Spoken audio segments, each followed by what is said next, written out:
Bonjour, ici Vincent Bouvet du blog initiation-photo.com. Le focus du jour aborde les filtres ND gris neutre. Pourquoi utilisons-nous des filtres ND? Le rôle des filtres ND est de réduire la quantité de lumière qui entre dans l'objectif. Il est utile pour tous les types de prises de vue où on a trop de lumière pour faire ce que l'on souhaite.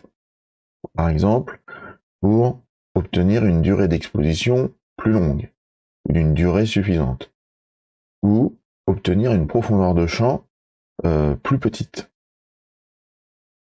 Par exemple, réaliser une pause longue en plein jour pour lisser les vagues de la mer nécessite des temps de pause de 30 secondes à minima. Un filet d'eau qui coule sur un cours d'eau, pareil, nécessite des temps de pause de quelques secondes. Si vous avez trop de soleil, trop de lumière, vous aurez beau fermer le diaphragme le plus possible, vous n'atteindrez pas les durées d'exposition attendues. Le filtre ND viendra compenser cet aléa. Ça peut être aussi utile en photographie de portrait. Quand vous êtes en plein jour, de la même manière, vous souhaitez avoir une profondeur de champ petite, par exemple vous êtes avec un 50 mm f1.8, vous voulez prendre votre photo à f1.8, donc vous amenez beaucoup de lumière d'un coup sur le capteur, vous devez réduire la durée d'exposition cette fois-ci pour équilibrer.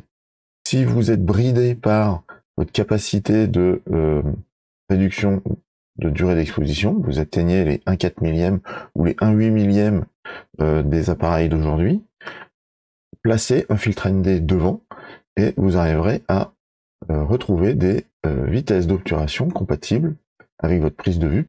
C'est aussi utile, comme on l'a un peu abordé dans un focus du jour précédent, pour gérer la limitation due à la vitesse synchro flash.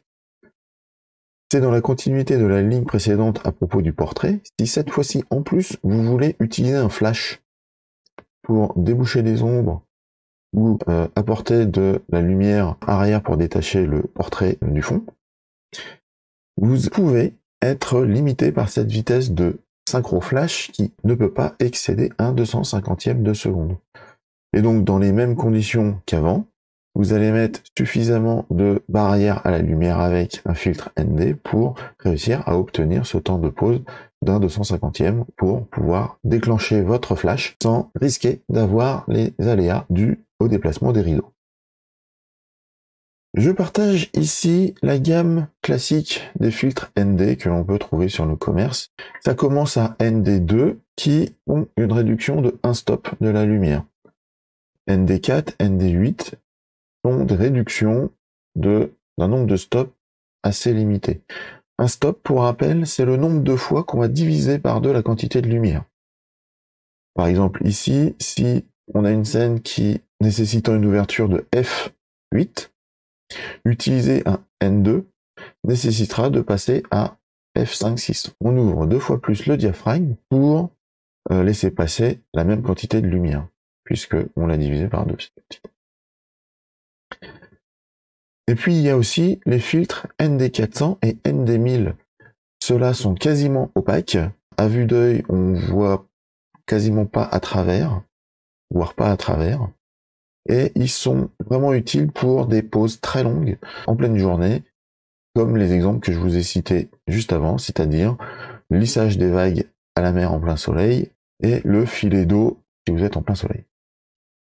Pour aller plus loin dans la fiche PDF téléchargeable juste en dessous de la vidéo, j'aborde les avertissements pour éviter les pièges, c'est-à-dire que ce n'est pas forcément si évident que ça à s'en servir ou à faire le bon choix du matériel nécessaire en fonction de votre besoin.